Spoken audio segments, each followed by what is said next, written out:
Well, seeing is not always believing. At least that is the case on National Geographic Channel's new series called Brain Games. Each week, the show will trick, sharpen, and boggle your mind using an intricate string of con games, optical illusions, brain teasers, and hard science. Take a look. You'll notice there are two blinking dots. Question: are the dots alternating, or are they blinking together at the exact same time? Do you have your answer? If you said they're alternating, you're like most people. And like most people, you're wrong. Surprise! They're actually blinking together. Jason Silva is the host. We're not going to do well with this. Jason Silva is the host of Brain Games. Apollo Robbins is a deception specialist, also known as the Gentleman Thief. Guys, good morning to both of you. How you doing? Good to see you. I was on a treadmill the other day. It's like a baseball game here.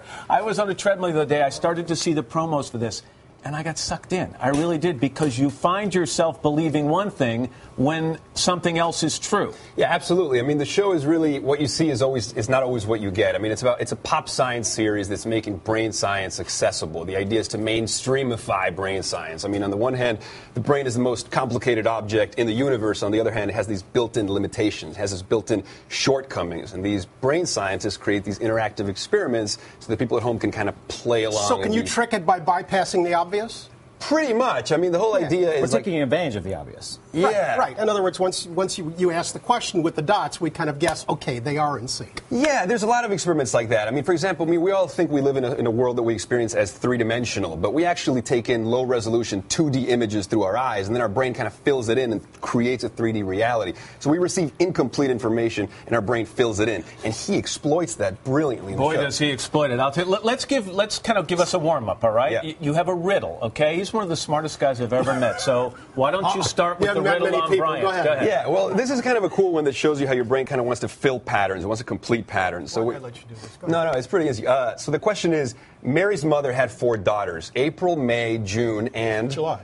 Wrong. Because what happens is your brain is so quick to complete the pattern, April, May, June, obviously you want to think July. But the question actually is, Mary's mother had 4 daughters: April, May, June, and Mary. Now, it sounds simple, but it just exploits the fact that your brain is quick to create a conclusion without actually don't be a smartass. Oh, don't be so fast. I mean, no, he thinks quickly, all right? Yeah. Now, Apollo, you've got some things. What do we call these? Tricks or these illusions? What are these? They're both. Well, they trick the mind because they take advantage of shortcuts. Like that one, your brain took a shortcut. Sometimes you can take advantage of that by jumping ahead, or sometimes you want to stop you from doing a shortcut. So in this case, the old shell game, which is a hustle, takes advantage of a biologically deceptive motion. So if you're watching here, place this as a bet. So imagine this is a $100 chip, and you're just watching the shell game.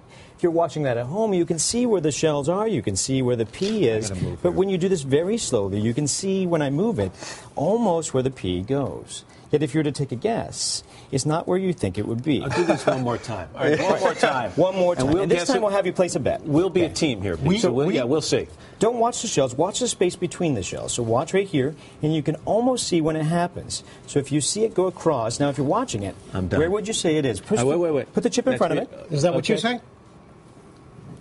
So it's 50-50. Brian saw says this, but you became overconfident, and that motion is what drew you in when actually it's over here. Because you told us to look at that space. Well, actually, I didn't tell you. You watched the P go in between, so you assumed that was where it was going to be, is underneath one of those because you saw it. Well, so you understand how the brain works and you exploit it? Yeah. All right. You've got another one for us. Sure. Okay. This is called Follow the Ace. Yes, you can use that with cards or things like that. Would you mind coming around this side for me so you can see a little bit better? See a little bit closer? You had your wallet in your back left pocket, is that what? I don't own a wallet, but well, it was a rubber band with cash. I'll get you a wallet. I'm the guy to do that. I can afford it for you. I found a couple backstage. If you're watching something like the cards, now card tricks, traditionally when magicians do them, they take advantage of following a card. So push one of those out. You can do it with an ace or anything. Okay. So in this case, instead of it being a card trick, think about just tracking that card. So you put a 4 here. You're watching where that is, and we did that on camera so you can see. You can see it's about here. Now, right now, your brain starts to make an assumption. Yet somehow that assumption is wrong, and the 4 is over here. Watch it a little bit closer. Now, watch your space. Now, for this one, you're going to want to pan back so you can see your face as well. Come in a little bit closer so you can see over my shoulder, see what I see. You can see where the 4 goes, but use your right hand for me. Are you right-handed? Okay. Is this the card on top? Or is it on the back? It's not on the back of that one. Is it this one right here? See, as Jason was mentioning, your resolution. It's amazing when you see these cameras, you kind of get the answer, don't you, there, Brian? Yeah, it's kind of like liar's poker. But Well, no, the secret's Velcro. That's how. Oh, wow. But again, the series on National Geographic, the idea here is you're gonna wow people with these stunts and illusions.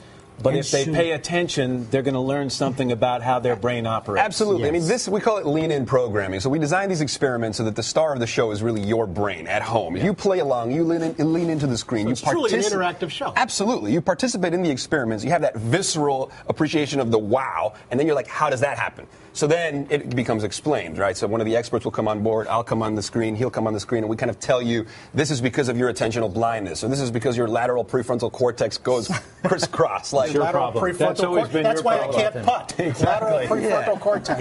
It's about making the brain accessible. It sounds fascinating. I'm hooked. It I was is. hooked from the very first Oh, promo, good. so way to Excellent. go. Yeah. Nice to see you. Thank Guys, you so thank you very much. Apollo, good Watch. to see you. Well, Everything's right. intact. Excellent.